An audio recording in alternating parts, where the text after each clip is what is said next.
When I uncovered my husband's plan to blindside me with divorce, I didn't cry. I quietly prepared to ruin his. If you asked me 6 months ago, I would have told you I had a happy, stable marriage. My name is Rachel.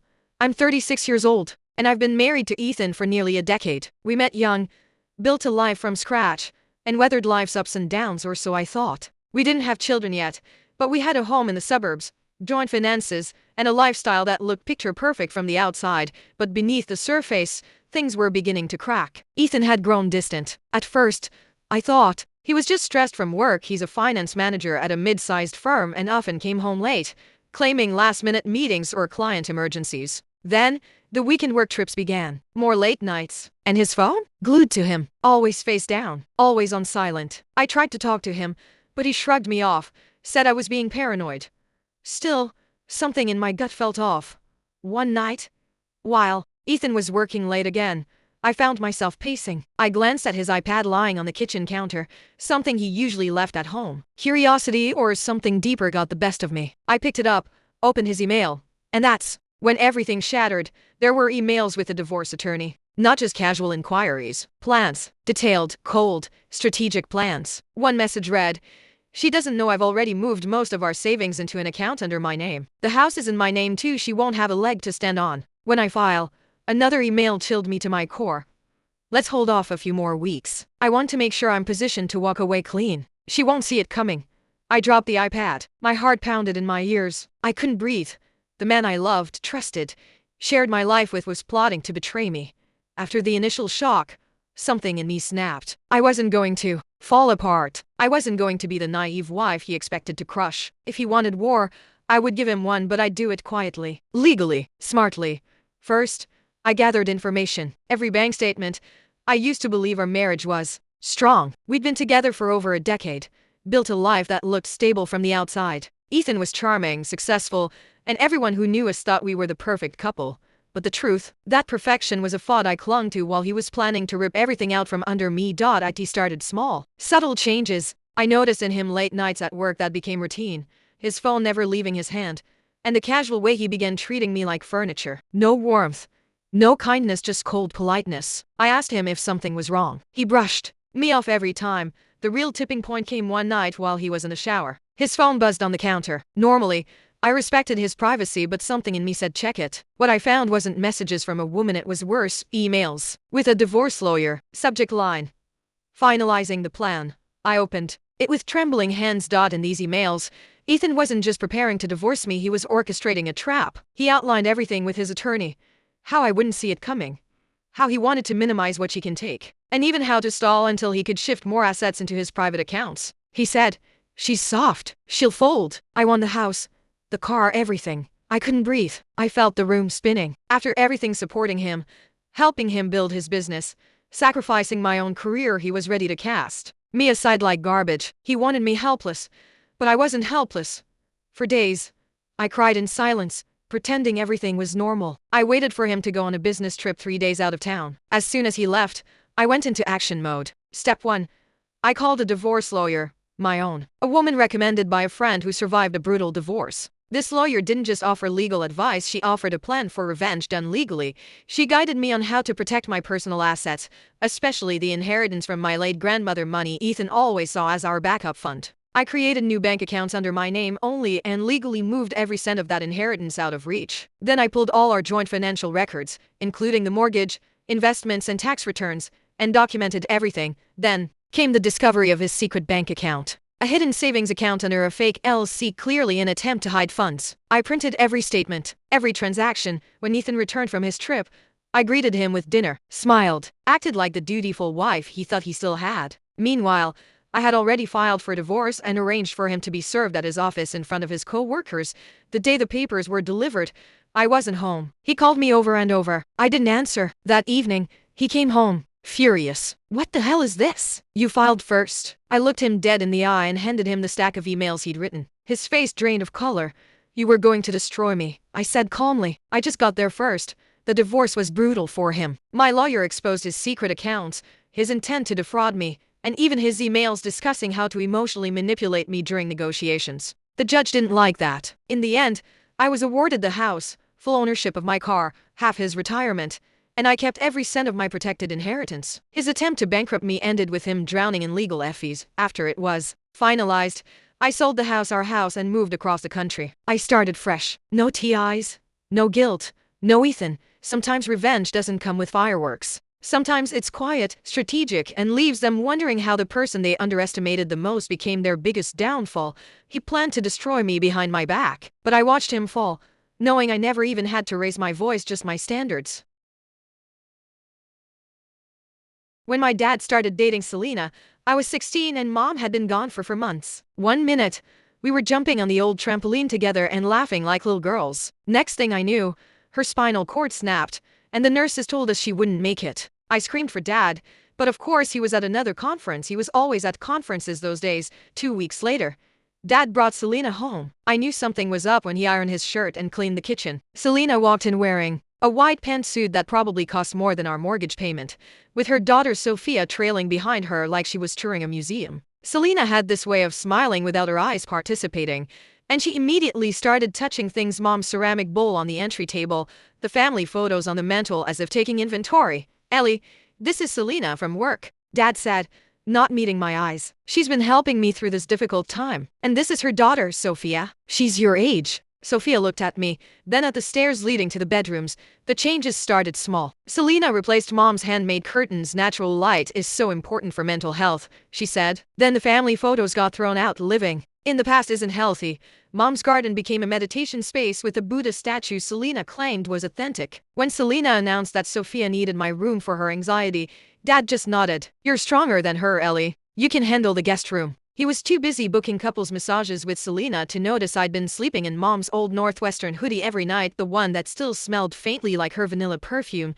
I actually helped Sophia move her designer luggage into my room, smiled when she complained the closet was too small, even gave her the desk mom had spent 3 weekends refinishing because dad shot me that look that meant, "Don't make this harder than it needs to be." At dinner, when Selena went on about fresh starts and new family dynamics, I nodded like I understood, like I wasn't dying inside watching dad pour her wine in mom's favorite glass. The worst part was how Selena tried to replace mom without actually caring. She hired someone to go shopping with me, and when I cried on mom's anniversaries, she booked me a spa appointment and got angry when it didn't make me feel better. Everything exploded when I asked dad if I could take an SAT prep course. "You see," I said quietly, "mom started a college fund when I was born. She always said education was the one thing no one could take away from you." "Actually," Selena interrupted before dad could answer, "that weekend is Sophia's sweet 16. We're using family funds for the party. The country club needs a $30,000 minimum. My college fund isn't family funds," I protested. Dad's face got that pinched look. "Your mother would want us to be united. Stop being selfish." "Mom valued education above everything else," I shot back. "Your mother isn't here anymore," he snapped. "Selena knows what's best for our family now." That's when I found out the truth. The entire college fund, $43,000 mom had saved by clipping coupons and working overtime, was already gone. All of it went towards Sophia's new BMW, her sorority dues for a college she hadn't even applied to yet, Selena's bathroom renovation. "Sophia has social anxiety," Selena explained. "These things will help her adjust." That's when I lost it. I knew mom's jewelry box still sat in the hall closet, and I knew her mother's pearl earrings were worth enough for at least a SAT prep. I headed straight for the pawn shop, but right as my plan started, it stopped because the pawn shop owner knew my dad and called to verify since I was a minor. When I got home, there was practically steam blowing out of Selena's ears. "After everything we've done for you, this is how you repay us," she yelled. I pinched a bridge of my nose and slammed my bedroom door. But I couldn't hide for long because the next evening was Sophia's sweet 16. I wore the dress Selena had picked out and played the part of supportive sister. Sophia held court like a princess, already 5 drinks in by the time they brought out the 7-tier cake. The party was almost over when I found her crying in the bathroom.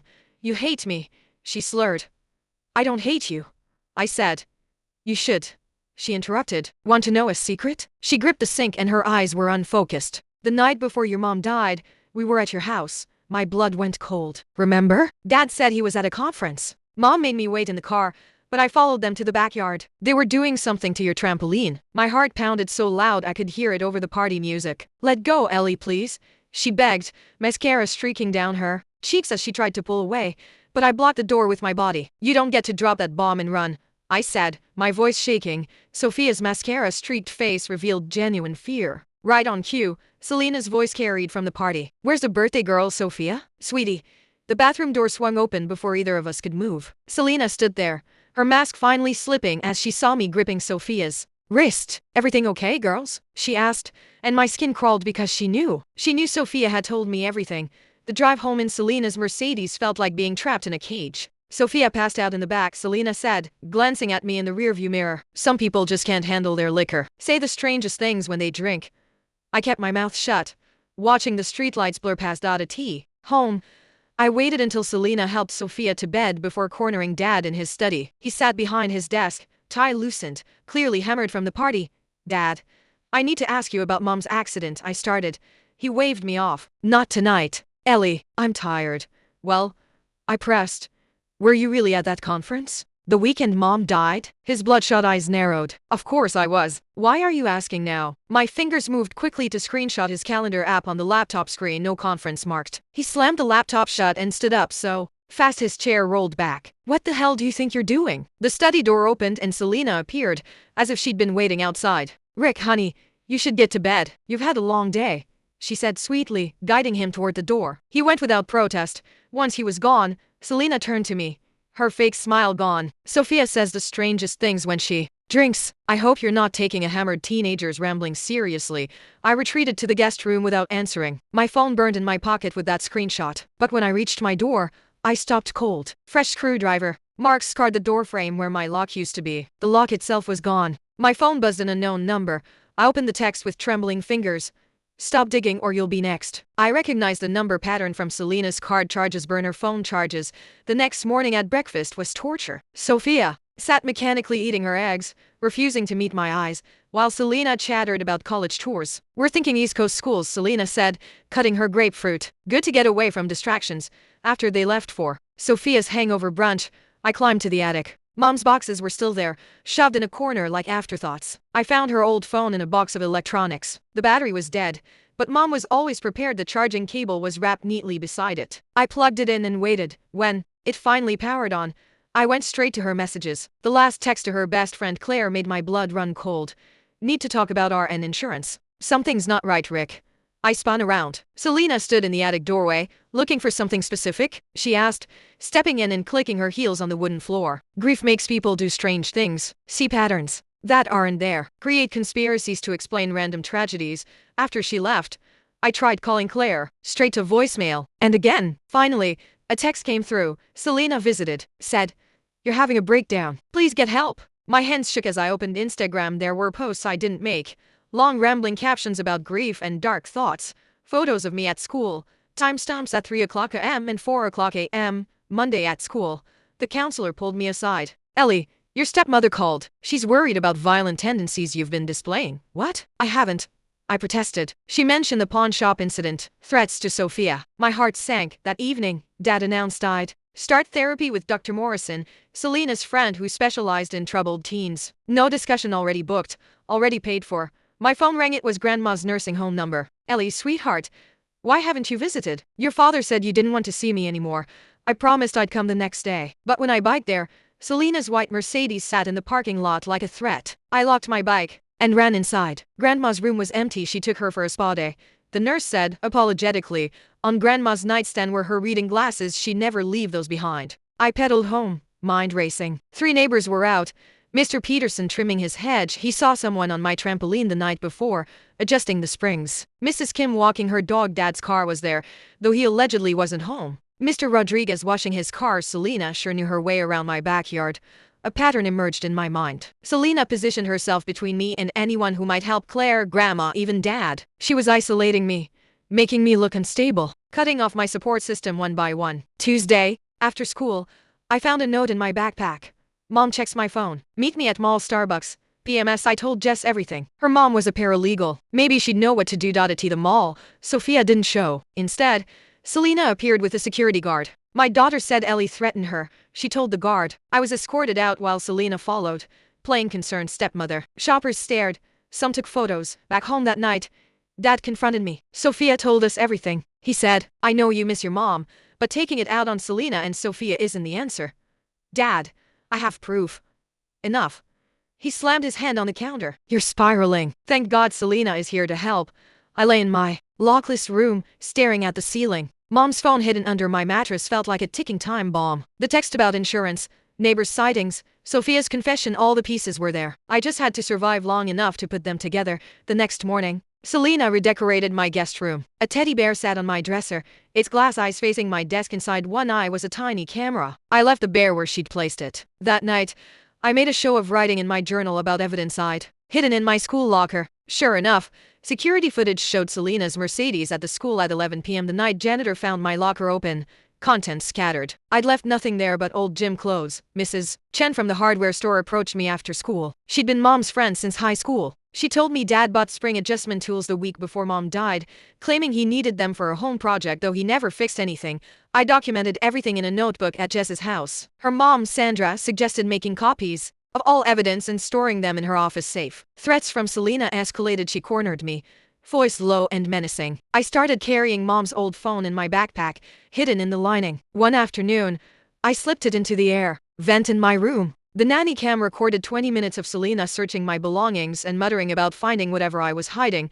I decided to approach our family lawyer, Mr. Nathaniel. He scheduled a consultation but looked uncomfortable. Without new physical evidence, the accidental death ruling would stand. The coroner's report was final. I saw sympathy in his eyes, but also fear. Selena had gotten to him too. 3 teachers began checking on me independently. Mrs. A at lunch, Mr. Sebastian in chemistry, Coach McBastian in PE. They formed an unofficial protection network. The mail arrived while Selena was at yoga. I intercepted a credit card statement showing that 2 weeks before Mom died, Selena's card charged an online trampoline parts retailer for springs designed to fail underweight. Mom's co-worker, Brad, reached out via Facebook. He said Mom had approached him about life insurance beneficiary changes the week before her death. She'd been investigating, gathering evidence. I mentioned insurance casually at dinner. Selena's wine glass slipped from her fingers and shattered. 2 days later, Selena offered me $50,000 to leave quietly for boarding school in Europe. I refused. Sophia shifted after that. She started sitting with me at lunch, ignoring her usual crowd. One afternoon, she told me she was scared of disappointing her mom. I didn't push, just let her know she could talk to me. I discovered Dad's conference alibi was false by calling the wedding venue. They hosted a massive wedding that weekend.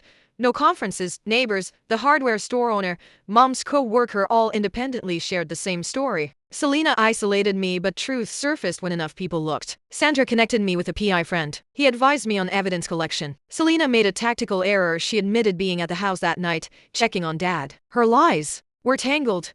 Mike, Dad's brother, offered his spare room if I needed to escape. Selena's ex-husband, Alex, warned me of her pattern. Women who discovered her affairs died mysteriously. Despite everything, I refused to weaponize Sophia. I let Sophia snoop through Selena's phone during their mother-daughter spa day. The confrontation came at the grocery store. I calmly stated facts while Selena's voice rose. Strange shoppers noticed. Then Mr. Peterson handed me a USB with security camera footage of someone tampering with the trampoline the night before Mom died. I compiled everything into a notebook stored safely at Sandra's. Threats from Selena continued, but the community rallied. Church friends called me directly. Mom's friend at the bank confirmed Mom had researched beneficiary changes. The insurance payout was scheduled in 48 hours. Pressure mounted. Sandra helped me make multiple evidence copies, originals in her safe, duplicates at school and Mike's house. Morning brought Sophia, handing me receipts from her mother's desk drawer, trampoline parts, hardware tools, all within the critical time frame. The insurance investigator arrived. Dad and Selena sat in the living room, confused. Mike stood by the door. I presented the timeline.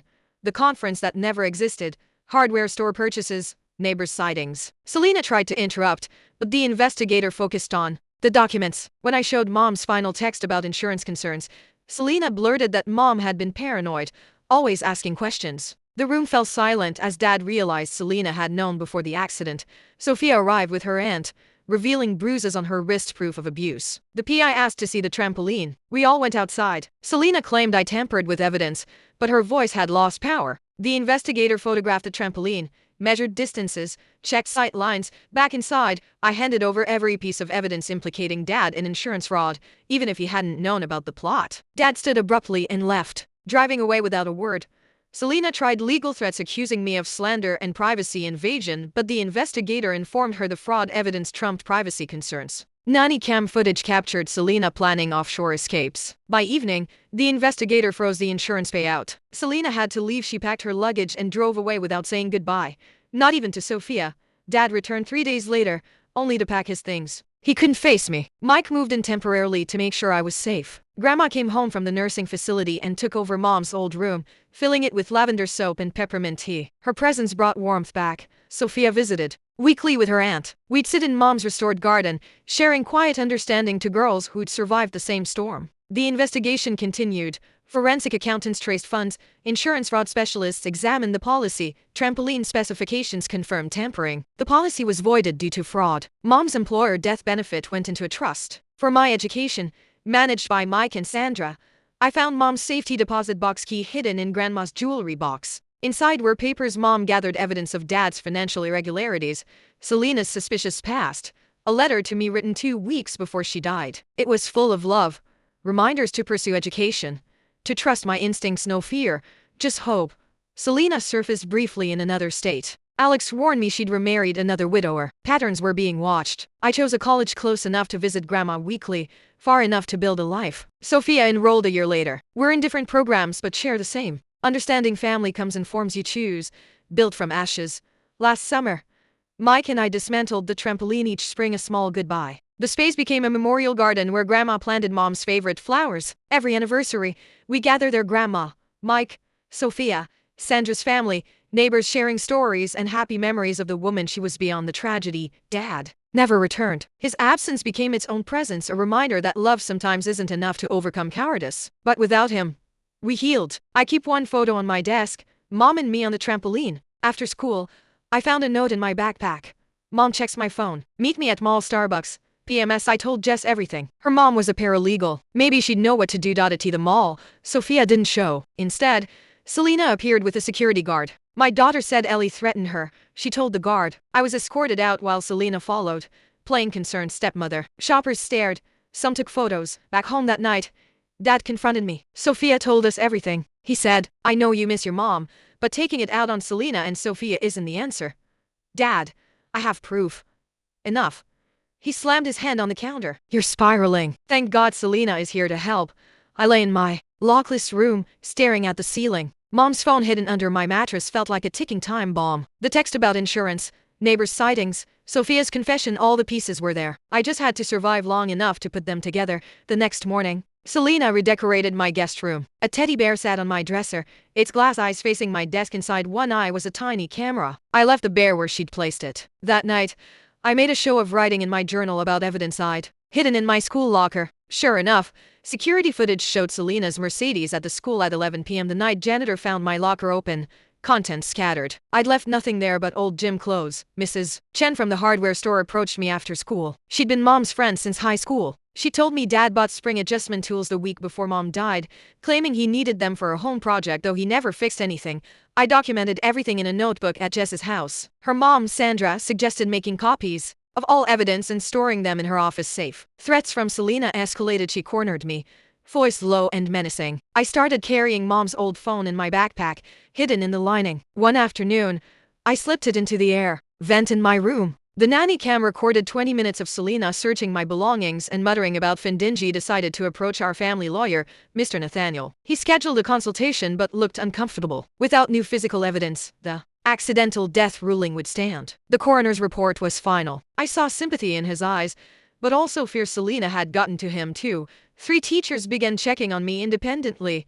Mrs. A at lunch, Mr. Sebastian in chemistry, Coach McBastian in PE. They formed an unofficial protection network. The mail arrived while Selena was at yoga. I intercepted a credit card statement showing that 2 weeks before Mom died, Selena's card charged an online trampoline parts retailer for springs designed to fail underweight. Mom's co-worker, Brad, reached out via Facebook. He said Mom had approached him about life insurance beneficiary changes the week before her death. She'd been investigating, gathering evidence. I mentioned insurance casually at dinner. Selena's wine glass slipped from her fingers and shattered. 2 days later, Selena offered me $50,000 to leave quietly for boarding school in Europe. I refused. Sophia shifted after that. She started sitting with me at lunch, ignoring her usual crowd. One afternoon, she told me she was scared of disappointing her mom. I didn't push, just let her know she could talk to me. I discovered Dad's conference alibi was false by calling the wedding venue. They hosted a massive wedding that weekend.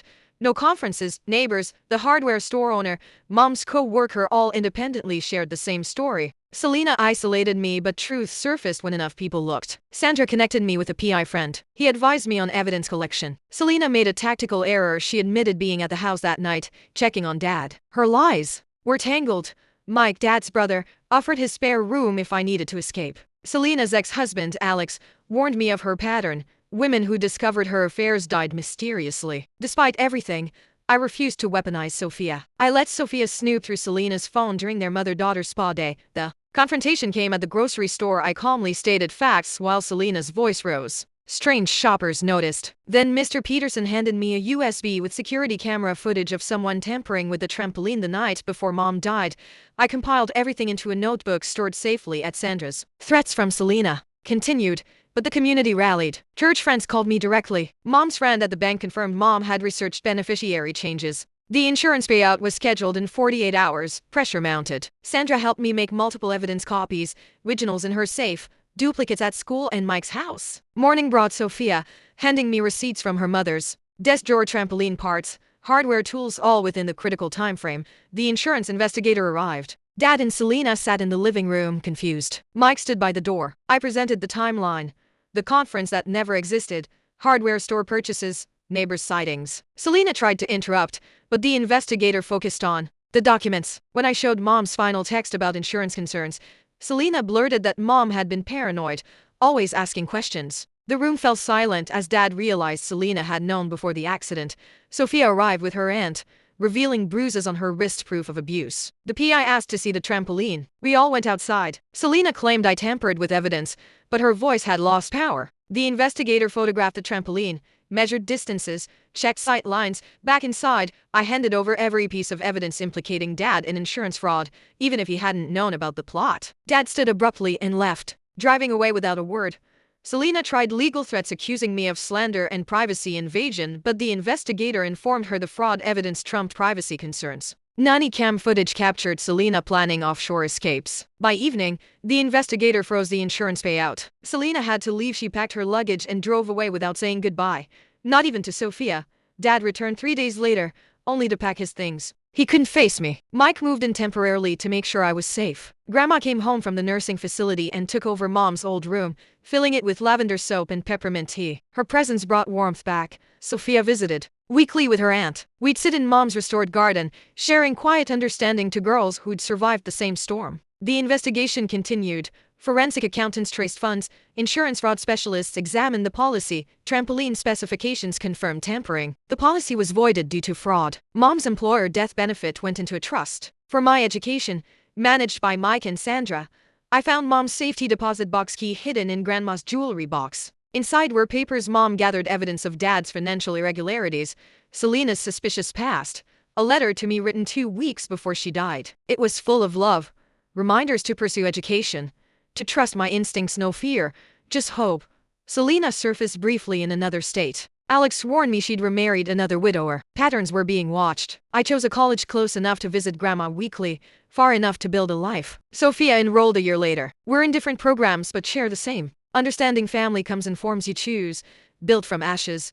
Last summer, Mike and I dismantled the trampoline, each spring a small goodbye. The space became a memorial garden where Grandma planted Mom's favorite flowers. Every anniversary, we gather there. Grandma, Mike, Sophia, Sandra's family, neighbors sharing stories and happy memories of the woman she was beyond the tragedy. Dad never returned. His absence became its own presence, a reminder that love sometimes isn't enough to overcome cowardice. But without him, we healed. I keep one photo on my desk, Mom and me on the trampoline. Whatever I was hiding, I decided to approach our family lawyer, Mr. Nathaniel. He scheduled a consultation but looked uncomfortable. Without new physical evidence, the accidental death ruling would stand. The coroner's report was final. I saw sympathy in his eyes, but also fear. Selena had gotten to him too.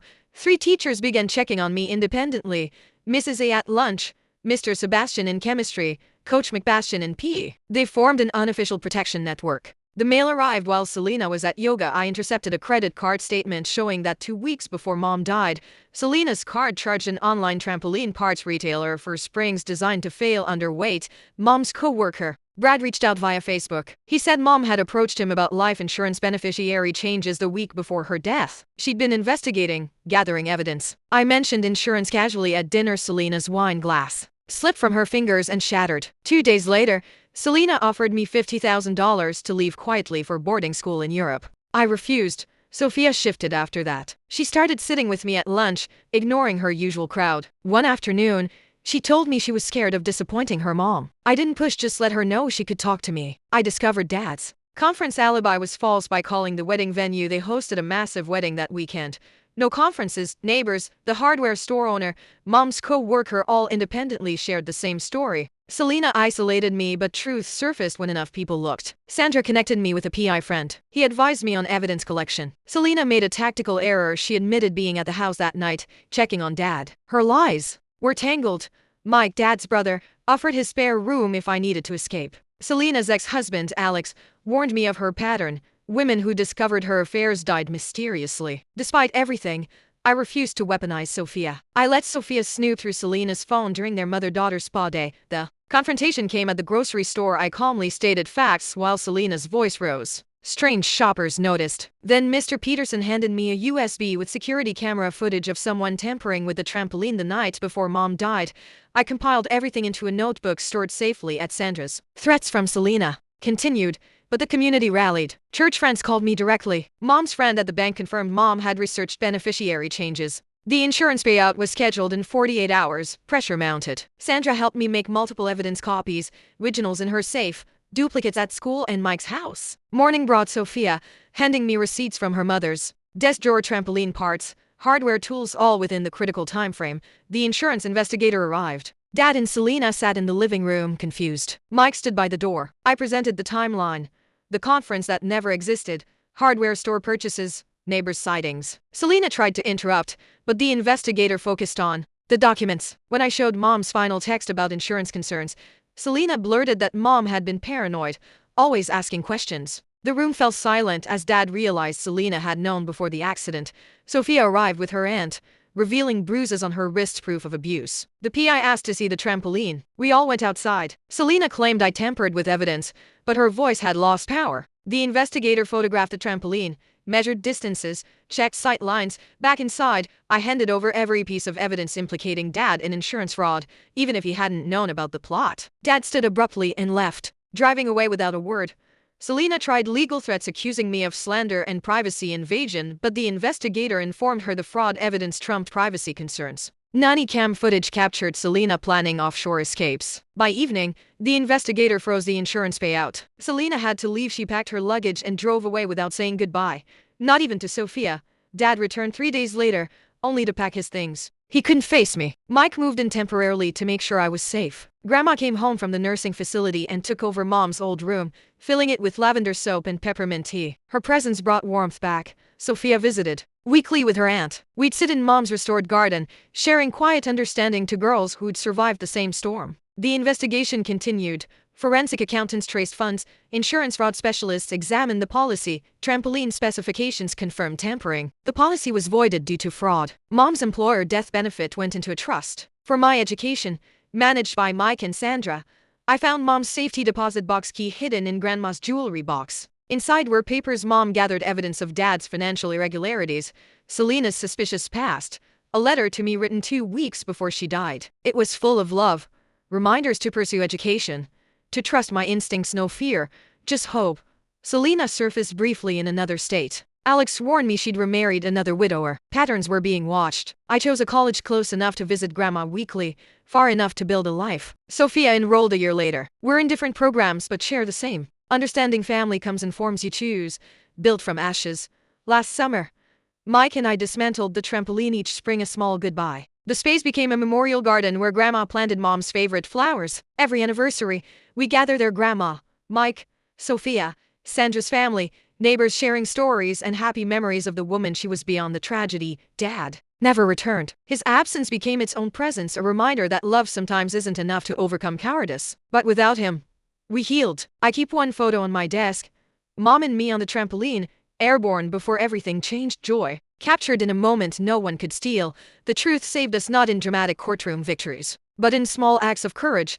Neighbors who noticed, friends who believed, a drunken confession that started everything. Mom's Northwestern hoodie still hangs in my dorm closet. It no longer smells like vanilla, but I wear it during finals to remind me that education was the one thing no one could take away. Neighbor was stealing water from my supply, so I made sure he'd regret it for very live in Asia, in the heart of a buzzing capital city, and recently got my hands on a house most would kill for cheap, central, and full of potential. The previous owners were family friends who'd moved abroad 3 years ago and needed fast cash. Lucky for me, that meant a bargain price and full ownership. The catch? The house had been left mid-renovation and looked like something out of a post-apocalyptic movie. The front door was secured with a cheap padlock instead of a proper lock. No gate, no security. Just an open invitation for the neighborhood to use it as their personal hangout. The very first day I moved in, I discovered a stranger's motorcycle parked inside my garage like it was a public parking lot. No note. No apology. Just arrogance. I didn't say a word, just wheeled it out onto the street and had a gate installed the same day. Later that evening, I heard furious knocking. From my window, I watched a frustrated man pacing and cursing for 15 minutes before finally giving up and riding away. Not a great first impression of my new neighbors. Things didn't improve much at first. People seemed confused by the fact that the house wasn't abandoned anymore. My gate kept getting blocked, but a simple no parking sign finally did the trick. I was settling in until one strange moment sparked a deeper issue. Last week, while taking a shower, I noticed the water pressure was weirdly low. Not a trickle, but definitely weaker. At that exact moment, I heard my next-door neighbor's water pump humming loudly. Now this man, a grumpy old mechanic-turned-landlord, lives on the ground floor of his 3-story house, renting out the upper floors to tenants. He wasn't pleased when my friends sold the house to me and made that very clear to them. But I'm a 6-foot guy with 3 large dogs. I wasn't worried about his attitude, or so I thought. The thing is, water pressure in our area isn't strong enough to reach rooftop tanks without a motor. When I heard his pump running and my pressure dropping, alarm bells started ringing. Out of curiosity, I waited until I heard his pump switch off and turned my taps again. Like magic, the pressure returned to normal. That's when the puzzle pieces started falling into place. Over the past 3 years, even though the house was supposedly unoccupied, the water bills were suspiciously high. Everyone thought it was just due to leaky pipes, but now, I had a theory. A pretty damning one. I scoured my property for signs of tampering, but the exact siphoning point was cleverly hidden. Still, every test I ran confirmed that he was definitely stealing my water. He must have tapped into the plumbing when the house was still vacant and just assumed no one would notice. Entitled and sneaky. That really ticked me off. Let me be clear, water here is cheap. Even with my dogs, my car, and my garden, I only pay about $5 a month. But this wasn't about money. It was about principle. About the nerve of someone who thought they were entitled to take something that wasn't theirs, simply because they got away with it once. So I plotted. Instead of a confrontation or legal drama, I decided to go with something simple, subtle, and devastating. I waited for the right moment on a Monday evening when I heard his pump fire up again. I walked over and calmly turned off my water supply from the main valve. That was it. One flick of the wrist. Now, let me explain how things work here. In most households, rooftop water tanks use a ball valve to measure the water level. When the level drops, it triggers the pump. Once refilled, it shuts off. But with my valve turned off and no incoming water, the tank never refilled. So the pump kept running, and running, and running. What I didn't expect was how badly it would backfire on him. Turns out, this man had ancient 90s era wiring in his house, no modern safety mechanisms to shut things down when they overheat. By 3 a.m., his entire electrical system fried. I could hear the chaos from my bedroom window, confused voices, flickering flashlights, and finally, shouting. Apparently, the constant power draw from the pump had torched the fuses and taken out both water and electricity. Total blackout. In my country, water and power are classified as essential services. Landlords are legally responsible for maintaining both, and tenants are well protected. The next morning, I overheard even more yelling. One tenant moved out immediately. The other 2 lodged formal complaints with the police. That's when it really spiraled. Because the outage was due to poor wiring and failure to maintain essential utilities, the landlord, my lovely neighbor, got slapped with a hefty fine of $500. That's a huge amount here. And since both tenants left, he now had to return their security deposits and couldn't rent the place again until the wiring and water issues were resolved, which meant spending even more money. Money he didn't have. As of today, he's packing up and moving in with his daughter because he can no longer afford to live alone. The man is a retired mechanic with no income other than rent, and I just took that away without even touching him. Of course, he eventually figured it out. He came by, knocked on my gate, and politely asked if I had turned off my water. I looked him dead in the eye and said, "Oh yeah, I had a leak in the tank. Turned off the supply until the plumber could fix it the next day." The look on his face? Priceless. He didn't explode. Didn't argue. Just froze for a moment. I could see the gears turning in his head. He knew, but he also knew he couldn't prove anything. He muttered, "Okay," and walked back inside. Defeated. Next week, I've got a plumber coming to audit and seal every pipe that exits my property. I'm not leaving any room for another stunt like this again. So in the end, with one small twist of a valve, I burned out his pump, his power, his tenants, his savings, and his peace of mind. All without breaking a single law. One flick of a tap, and his little empire came crashing down. Two birds, one valve. My ex-mill sent church women to harass my daughters, so I exposed her dirty secrets to her church. Now she shunned an Ashemedium, a 46-year-old woman, and this all started with the sudden death of my cheating ex-husband last year. He left behind not just heartache and chaos but 2 sons born from his affair. His mistress also passed away, leaving those poor boys orphaned. I wish I could say that's where the drama ended, but it was only the beginning. His parents, my ex-in-laws, aged 78 and 80, have been hell-bent on controlling what remains of their son's legacy. First, they tried to gain custody of our daughters, now 17 and 15, and when that failed, they tried to move in with us. That second part? Absolutely not happening. The custody situation? Currently in court, these people were already toxic. But after their golden boy passed away, they dialed it up. They felt entitled to everything: my daughters, our home, my time, and yes, even my sympathy. They got none of it. Last weekend, things crossed a line I'll never forgive. Where we live, we have a lovely weekend farmers market with fresh produce, meat, eggs, and lots of handmade treats. It also happened to be my youngest daughter's birthday. Her party is later this month, so I gave her a budget and set her loose at the market to buy whatever sweets and goodies she wanted. She was having a blast until she wasn't. About an hour in, I got a call from her. She was crying. Some strange older women had cornered her. My heart dropped. I grabbed my oldest daughter and ran through the crowd. When we finally found her, I saw 6 elderly women surrounding her, all shouting her down. They were berating her for being unchristian, accusing her of neglecting her paternal grandparents and abandoning her poor orphan baby brothers. These women didn't care that my daughters were the ones who discovered their father's infidelity or that they were still in therapy over it. These church harpies had one mission: shame us into submission. I shoved my way between them and my daughter. I told my eldest to take her sister and all her purchases and get to the car. Then I turned to the crowd of self-righteous crows and gave them a verbal lashing I'd been holding in for years. Some of these women I recognized from the church we used to attend with my ex-in-laws. They scolded me, claiming I was refusing to obey my former in-laws like a good Christian wife. I nearly gagged. Things escalated. Voices were raised, and eventually, we were all asked to leave the market. As I walked to my car, those women followed me, squawking behind like a flock of judgmental pigeons. That night, after my daughters went to bed, I was seething. I reached out to a church member I still keep in touch with, a kind man who's always been level-headed despite the church's intense culture. When I told him what happened, he apologized profusely. Then he told me the real reason for the ambush.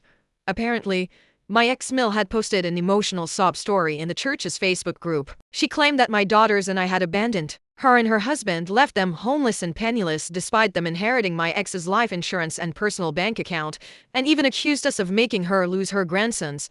What really burned me was her lie about the affair. Since the church condemns cheating, she rewrote history saying the other woman was our surrogate and that I refused to raise the boys because they were boys. Disgusting. That woman rewrote her dead son's betrayal into a twisted martyr tale. She got sympathy all right, but not for long. What she didn't know is that during our divorce, which was nearly finalized when my ex died, I had everything documented. All the receipts, screenshots of texts, emails, photos, everything. And since the divorce hadn't been finalized, I faced no legal consequences for sharing it. So I spent the next day crafting justice. I went to a print shop and spent extra money getting high-quality prints of my ex and his mistress kissing in our living room, text messages between them, explicit, undeniable messages from his parents supporting the affair, harassing texts from them to me about the divorce, and worst of all, screenshots of them bullying my daughters after their father died. In one, they even called my girls bastards and blamed them for his death because they had told me about the affair. It was vile. I compiled everything into neatly organized binders. But not just any binders, I made them look like church songbook packets, the kind handed out during services. The first page was a full-color picture of my ex and his mistress' faces fully visible making out on our couch. Beneath it, in big bold letters, ex-husband's name and mistress' name. A holy love story. I dropped the binders at the church's back desk, where they keep spare hymn books. The fallout? Delicious. Within hours, the church Facebook group exploded. The gossip mill went into overdrive. Members were shocked, furious. My ex-in-laws were exposed as enablers and liars. Some of the language used to describe my ex and his affair partner was so harsh that even the pastor had to step in to moderate the discussion and keep it from devolving further. But here's the cherry on top. The church still saw me as the sinner, but now a sympathetic one. I was led astray by heartbreak. Someone who might return to the light one day. One woman wrote, "She may have failed in her wifely duties, but at least she's not the Jezebel he betrayed her with." I won't repeat the actual word they used. Let's just say it wasn't church-friendly. We even got 2 apology letters mailed to our house, one for each of my daughters, and an invitation for us to return to the fold for healing and sisterhood. That made me laugh for a solid 10 minutes, and my ex-in-laws shunned. They were humiliated. My ex-mill made a pitiful post on her personal Facebook page about how no one cares for the elderly anymore, how she feels alienated, and how much she wishes her great son were still alive to care for her. With what? My money? Let's be real, I was the breadwinner. I raised my daughters. I paid the bills. I carried the emotional load. And I survived the betrayal of the man I once loved. Now, with his parents out of my hair, the truth exposed, and my daughters protected, all I feel is peace. Oh, and in case you're wondering about the will, my ex told me he had named our daughters as the beneficiaries, but that was a lie. His parents were named instead. I never fought for it to go to me, because my own will already ensures that everything I have goes to my daughters. That's how it should be. Now, we move forward, with no lies left to uncover and no vultures left circling. My parents only had me so I could play the role of my dead little brother. My parents chose my gender for me, and now I want to switch back. I was 6 when my mom started calling me Mikey instead of Matilda. I recognized the name immediately. It was the name of my dead baby brother. The one they always talked about, the one they miscarried before me. Well, I did not want to be difficult, so I responded without complaint. But from there, it was like a switch had flipped. First, the Barbies disappeared from my room and were replaced with Hot Wheels tracks. Mom would beam whenever I crashed toy trucks together instead of brushing doll hair. Dad bought me a baseball glove for my 7th birthday, even though I had circled the Easy Bake Oven in the Toys R Us catalog. Around that time, I learned that getting my parents to love me was infinitely more important than what I wanted. By the time I was in elementary school, I had perfected the act. Cargo shorts, graphic tees with sharks on them, hair buzzed short. Every 3 weeks at Frank's barber shop, the first time I used a boy's bathroom, my hands shook so badly I could barely work the zipper. But I did it for them. Naturally, this led to a few questions, but I always shut them down with authority and told them, this is just how things are. Or at least as much authority as a 7-year-old could humanly possess, lol. Eventually, I think my teachers actually started believing I was a boy because the questions faltered. And you know what's messed up? The better I got at being Mikey, the more they loved me. Dad started taking me to Knicks games, and Mom made my favorite Coca-Cola pancakes every Sunday, ruffling my short hair while calling me her perfect little man. She'd get this look in her eyes sometimes, staring at me like she was seeing someone else. At night, I'd lie in my NASCAR sheets and imagine what it would feel like to paint my nails purple and be called Matilda. That was my real name. The one they'd picked before they wanted me to be someone I wasn't. But then I'd remember how Mom cried on the anniversary of Mikey's due date, and I'd push those dreams down deeper. Middle school was when the cracks started showing. I had to tape down my chest to flatten what was growing, and I wore hoodies in summer to hide my changing shape. The worst part was Dad. He'd get this uncomfortable look whenever I slipped up, giggled too high, sat with my legs crossed wrong, gestured too delicately. He never said anything, just cleared his throat and looked away. But he knew. We both knew, and we both kept pretending. Then came the morning I woke up to blood. I was 15 and thought I was dying. I ran sobbing to my parents' room, pajama bottoms soaked red. Mom took one look and went pale. "Get out!" she screamed. "Get out! Get out! Get out!" Dad grabbed my shoulders and steered me to the hallway. His hands were shaking. "Matilda," he said. My real name sounded foreign in his mouth. "We need to talk." That's when he told me everything. "When you were born a girl," Dad whispered. Mom could not handle it. Rage boiled in my blood. 9 years, I said. "You made me pretend for 9 years. It was the first time my family gave me permission to be angry, and now it was all coming out at once. Just do it for a little longer," Dad begged for her. "Please, you're all she has left of him." I felt something inside me break. "I am done being your ghost." The next day, I took my babysitting money to Target and bought everything Mikey was supposed to hate. Sundresses, lip gloss, hair clips, pink, everything. The girl at the register smiled and said I had great taste. I almost cried right there in the checkout line. Mom was waiting when I got home. As soon as she saw the bags, her face went dark. "What did you do?" she demanded. "I'm done being Mikey," I said, pulling out a yellow sundress. "My name is Matilda. She grabbed the kitchen scissors so fast I did not see it coming. Started shredding the dress and screaming about how I was culling her baby all over again. Dad tried to stop her, but she turned on him with scissors raised. That's when I dialed 911. The cops separated us. A social worker with tired eyes asked me questions while Mom sobbed in the kitchen. I need to see some documents, she said. Birth certificates. Medical records. Dad returned with papers, hands trembling. The social worker spread them across our table, cross-referencing on her tablet. Her frown deepened. Mr. Peterson, she said. You said your son died in 2009. March 15th, Mom whispered. I held him for 6 minutes. The social worker showed her screen to her partner. They exchanged a look that made my stomach drop. There was no death certificate on file. No birth certificate either. In fact, there was no record of my mother giving birth at any hospital that year. These medical files showed her only pregnancy was with Matilda. The room spun. Mom started laughing that broken sound. Before anyone could say anything else, my mom screamed, "He was real. I have proof, the showbox." I stopped listening after that because that's when I knew my life had been ruined for no other reason than my mom being an effing psycho. Mom lunged for the hall closet, screaming about the showbox under the winter coats. Dad tried to restrain her, but she elbowed him hard in the stomach and he doubled over, gasping. The social worker quickly blocked the closet with calm but firm authority. Mom's hands were shaking violently, scratching at her arms until they bled. You don't understand, she hissed. I have his hospital bracelet. Her voice cracked as she shouted, and the officers exchanged concerned looks. One stepped away to radio for backup and a mental health professional. Through the kitchen window, I saw Mrs. Chen from next door peeking at the police cars with her phone out. I knew she was already texting the neighborhood group chat. Within minutes, everyone would know something was happening at the Peterson house. An officer approached me and asked if I felt safe. I had to choose between watching Mom's breakdown or answering him. She kept whispering, "Mikey, Mikey, Mikey," like a prayer. The sound made my skin crawl. While I spoke to the officer in the living room trying to explain years of confusion in simple terms, Mom somehow slipped past everyone and dumped the entire closet contents on the floor. I started picking up the mess she'd made. It was automatic after years of keeping her happy. The officer noticed my compulsive tidying and made a note on his pad. Mom opened the showbox with shaking hands. Inside were tiny baby clothes, an ultrasound photo, and a handwritten birth plan for Michael James Peterson, dated 2009, my dead brother who was never born. My phone buzzed. Emma texted, "OMG. Are you okay? My mom says there's cops at your house." The social worker noticed and asked about my support system. I did not know how to explain that my best friend thought I was a boy named Mikey. She glanced at the ultrasound, asking Mom basic questions about the pregnancy when she found out, which doctor, what hospital. While Mom rambled answers, I saw the social worker secretly photographing the documents with her phone. Dad was trying to delete something on his phone when an officer asked him to step outside. His face went wide as he fumbled with the screen. Grandma Peterson's car screeched into the driveway. She stormed in, demanding to know why her son was being questioned. She grabbed Dad's arm, hissing about needing him to co-sign her home equity loan tomorrow. Even now, it was about money.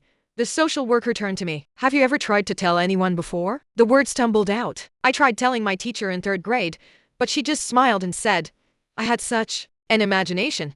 Mom's Facebook started pinging with worried messages as Mrs. Chen's post spread through the neighborhood. Before anyone could stop her, Mom grabbed my phone and started responding as me, telling everyone everything was fine. From outside, I heard Dad say, "My wife's been struggling since the miscarriage." I could not help myself.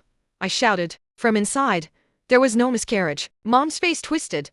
She still controlled my health insurance, reminding me she could cancel my therapy appointments if I kept lying. Tuesday's appointment was specifically for gender dysphoria treatment, the one thing keeping me sane. I was so exhausted. When addressing the social worker, I accidentally called her Mrs. Mom and then broke down crying in embarrassment. Years of training had messed with my head, and Sarah, Mom's sister, arrived next. She pulled Mom aside and whispered urgently, "I can't keep covering for you, but I can't let them take you either."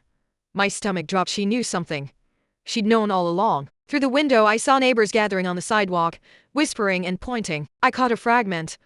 "Always thought that kid was off." Mom changed tactics, claiming the ultrasound was from her support group friend who had lost a baby. The lie was so smooth I almost believed it myself. Emma's mom texted, "Dad, if you need someone to take Matilda for a few days, but I need to know she's safe first."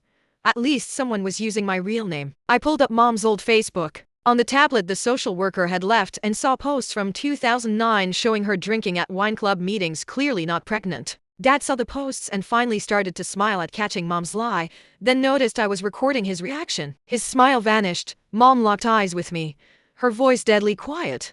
"You want to be a girl? Fine, but you'll do it without parents."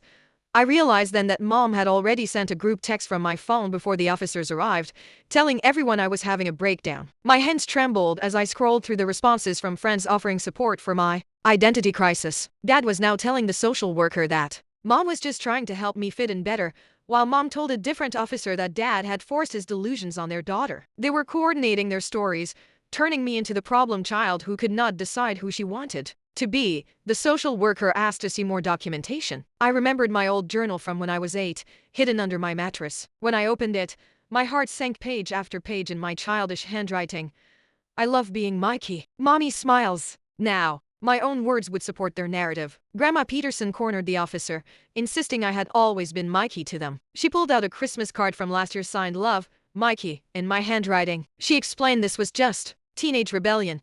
The social worker asked about my morning routine. I explained how I had left for school in boy clothes planning to change at Emma's house, but then she pulled up our Ring doorbell footage. There I was, leaving in cargo shorts and a baseball jersey, looking every bit the teenage boy they claimed I was. My timeline was falling apart. An emergency custody evaluator arrived within the hour. While they interviewed mom, who expressed concern for her son, I missed my therapy appointment. My therapist texted about the no-show fee, another consequence of this chaos. I checked my bank app. My Target spree had maxed out my babysitting savings. I could not even afford lunch tomorrow. The price of trying to be myself was adding up in ways I had not expected.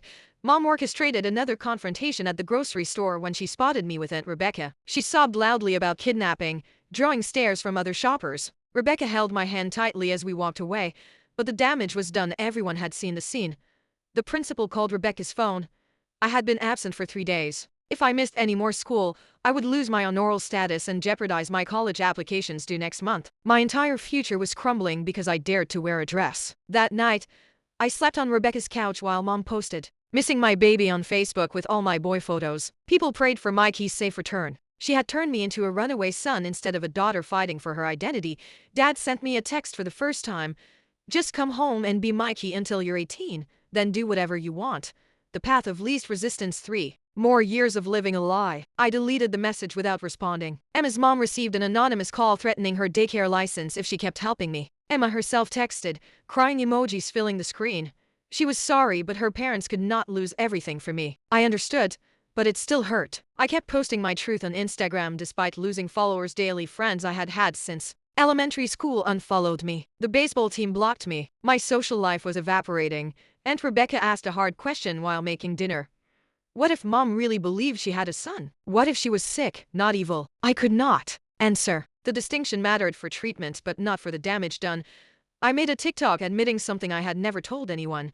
In 4th grade, a girl had called me pretty and I had hit her just enough to make her cry to maintain my cover. As Mikey, the guilt had eaten at me for years. Rebecca helped me access Dad's email. He had never changed his password from my birthday. There I found forwarded Amazon receipts from mom, orders for Mikey's clothes placed a day after she had viewed my birth certificate online. She had always known I was Matilda.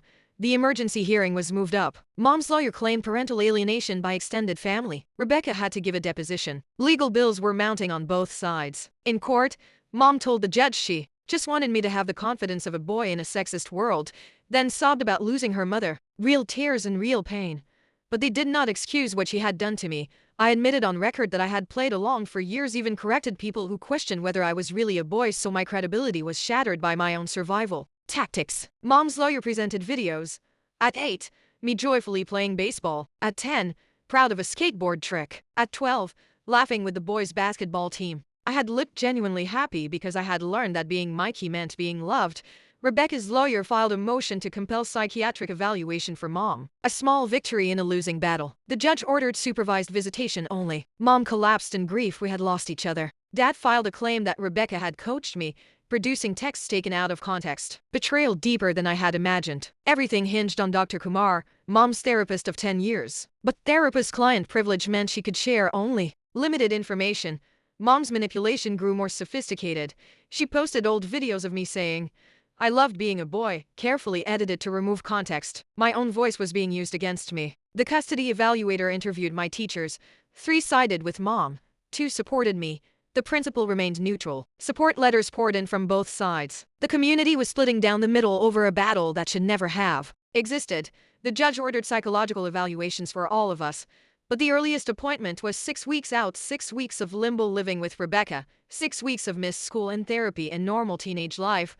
I called Mom's best friend, Janet, who admitted she had always wondered about the situation but had stayed loyal. She provided Mom's fertility clinic records but refused to testify against her friend. Mom's own Facebook posts from 2008-2009 about fertility struggles became evidence. Dad finally broke down during a meeting with social services. Mom had threatened to lie if he did not play along with her Mikey fantasy. He could not lose her too. The Target employee who witnessed our confrontation provided a statement. She had seen Mom follow me into the store, waiting by the dresses before approaching. It was clear Mom had spent my entire childhood preparing for this eventual rebellion. Every photo, every document, every social media post was weaponized to support her narrative.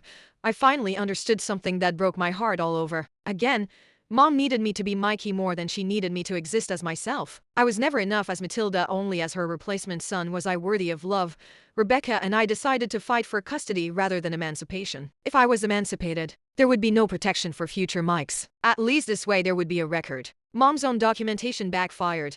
The school form she filled out claiming I was transgender included her own notes about me refusing to accept my biological sex, her own words proving she had forced the identity on me. I presented 47 pieces of evidence to the judge: photos, documents, social media posts, text messages without anger, just exhaustion. The judge noted my unusual composure for a 15-year-old. Years of survival tactics had taught me to shut down my emotions. A clear pattern emerged from Mom's Pinterest. Years of pins about raising boys, not a single post about daughters, not one photo of me as Matilda after age 6. Both legal teams prepared for Dr. Kumar's testimony. Our entire case might depend on what she could share without violating privilege. The courtroom was packed, baseball team parents behind Mom, my real friends with Rebecca, Emma alone in the back corner with red eyes. Mom compulsively straightened her baseball photos on the table. I caught myself deepening my voice when the judge asked me questions, years of habit hard to break. Dr. Kumar took the stand. She stated that treatment had been ongoing for a decade and that she had concerns about the minor's safety. The judge noted the implications while Dr. Kumar avoided revealing privileged information. Then Grandma Peterson made her confession. She had told Mom they would write her out of the will if she did not give them a grandson. The family business needed a male heir, she explained, as if that justified destroying my childhood. The judge ordered full psychological evaluations for our entire family with separate therapeutic interventions required. The court-appointed document examiner approached with his findings. The birth certificate had been crudely altered with whiteout and reprinting. Forgery of a government document was a felony. He stated it clearly. Mom's delusion went deeper than anyone realized. She believed I was Mikey reincarnated, not just a replacement. Same soul, wrong body, she had told Dr. Kumar in sessions. The therapist confirmed this without breaking privilege. Mom finally broke completely. She screamed she had had a miscarriage at 6 weeks and that Mikey was real to her. The judge had to call a recess as Mom sobbed uncontrollably. When we reconvened, the judge asked if I wanted Mom to face criminal charges for identity fraud. The courtroom held its breath. I thought about every year of lies, the stolen childhood, the life I had never lived. I chose mandatory therapy over prosecution. Mom needed help, not prison. I still wanted my real mother back someday, if that was even possible. The custody decision came swiftly. Rebecca was granted full custody, while my parents would get supervised visitation pending completion of their treatment programs. Mom wailed as the decision was read. The community reaction was immediate and harsh. Baseball parents turned their backs on me in the courthouse hallway. 3 neighbors offered Rebecca support. Others whispered.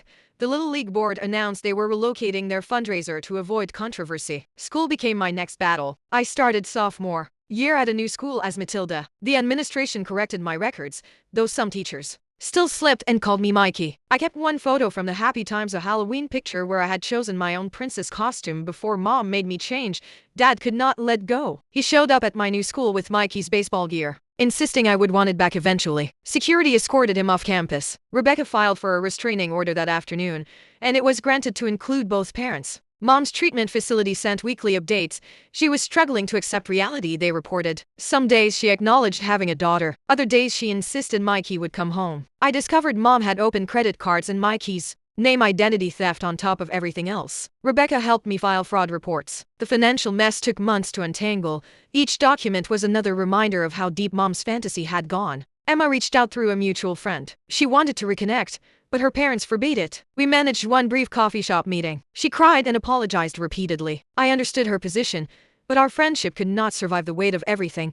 Dad moved in with Grandma Peterson. He sent letters through the court-appointed supervisor, each one more desperate than the last. Sometimes he used Matilda, sometimes Mikey, like he was caught between two realities. Rebecca showed them to the court supervisor, who recommended extending his mandatory therapy. Mom escaped her facility during an outdoor activity and barricaded herself inside our old house, now up for sale. Police found her in my old room, surrounded by Mikey's things, singing lullabies. She was transferred to a more secure facility. The town newspaper ran a careful article about a family crisis without naming names, but everyone knew. Local businesses chose sides. Frank's barber shop lost customers who supported me, while others boycotted places that still served my parents. Dr. Kumar testified at the final custody hearing that Mom had been planning the transformation since before my birth, disappointed by ultrasounds showing a girl. The fantasy of Mikey had existed longer than I had. Rebecca hired a lawyer to pursue civil damages, not for money, but to create legal precedent protecting other children. I started therapy specifically for identity reconstruction, twice a week, working on discovering who Matilda actually was, separate from who Mikey had been forced to be. Mom's mother, my other grandmother, finally spoke out. She had been estranged for years, warning that her daughter's obsession with having a son was unhealthy. She had tried to intervene when I was born, but Mom cut her off. The final custody review confirmed Rebecca's permanent guardianship. Mom's parental rights were suspended pending successful completion of intensive therapy. Dad retained limited rights but only under strict supervision. The judge called it one of the most complex cases of psychological abuse he had seen. 6 months later,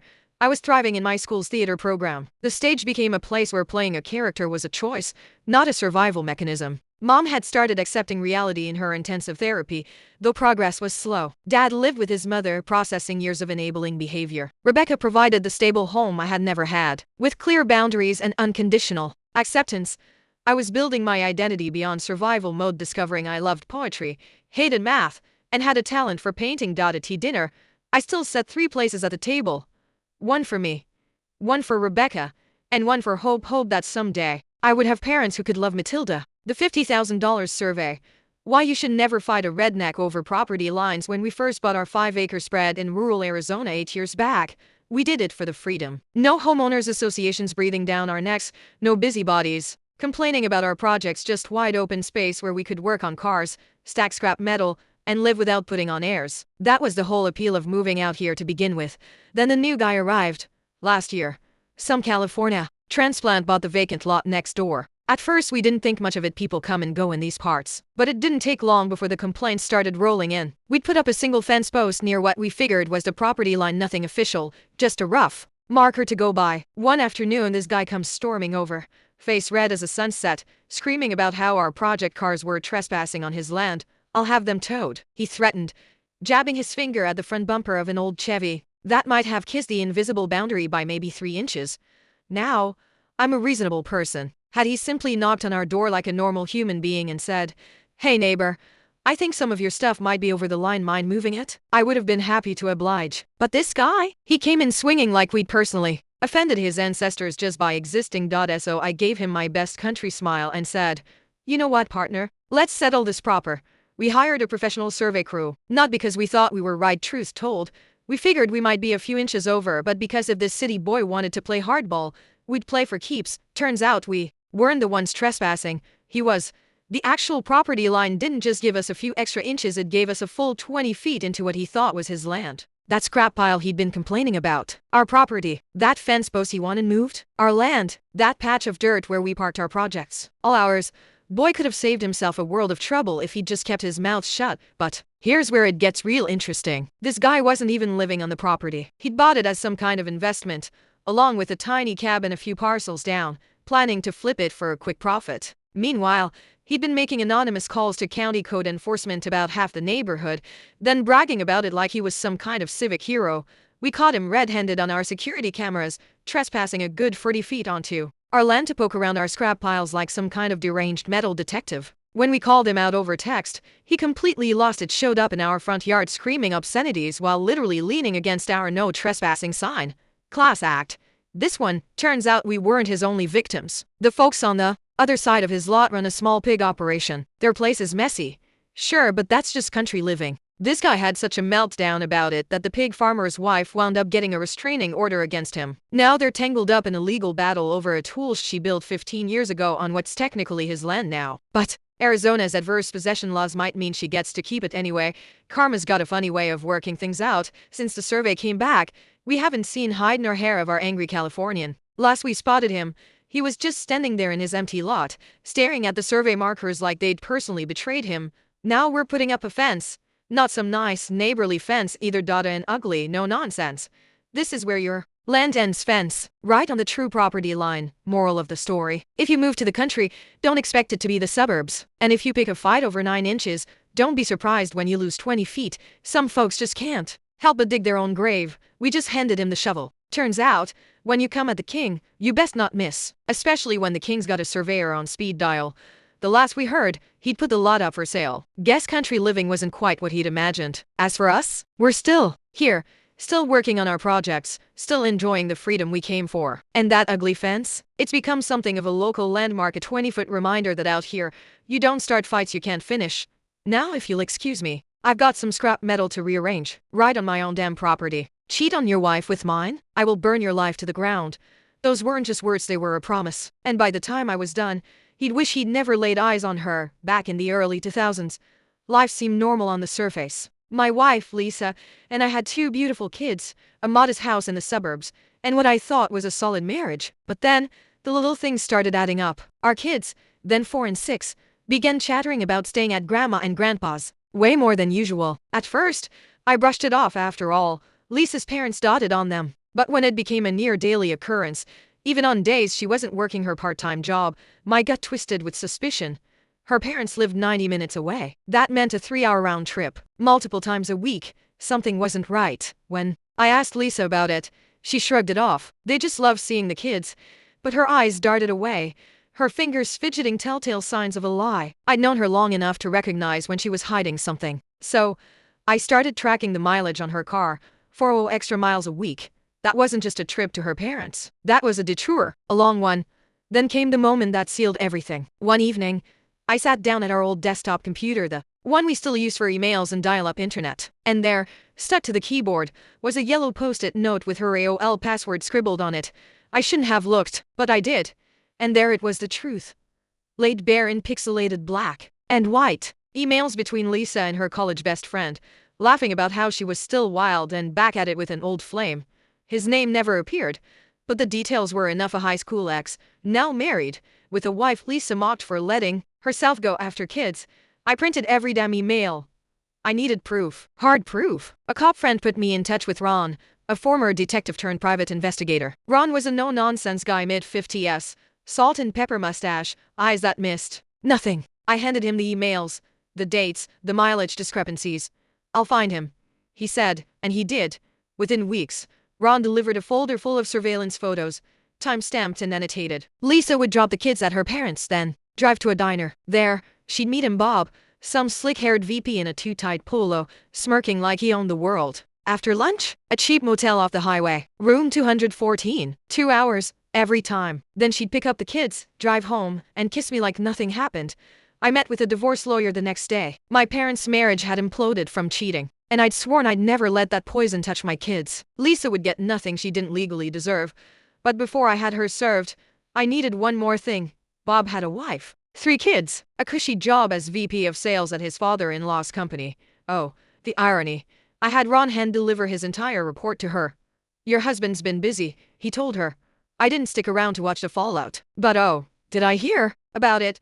Bob's wife didn't just file for divorce. She obliterated him, drained their joint accounts, took the kids, had her father fire him on the spot, got him evicted. Turns out, the house was in her parents' name. Then came the real fireworks. Bob, in a fit of rage, showed up at the house, screaming threats. Then her brother stepped in, crack, broken nose, restraining order. Then came the bar fights, the DUI, the weekend in jail. Last I heard, he'd fled the state, a ghost with no job, no family, no reputation. His ex, she took over her dad's company, thrived. Lisa was served at work. She cried, begged, said it was a mistake. I handed her a copy of Ron's report, room 214. I said, was it worth it? We divorced. I stayed civil for the kids. Now they're grown, and Lisa? She's just their mom, nothing more. Cheating is a gamble, but if you bet against me, you'd better be ready to lose everything, because I don't just walk away. I burn it all down. Some men cry, some men beg. Me? I make sure they never forget what happens when they cross the wrong one.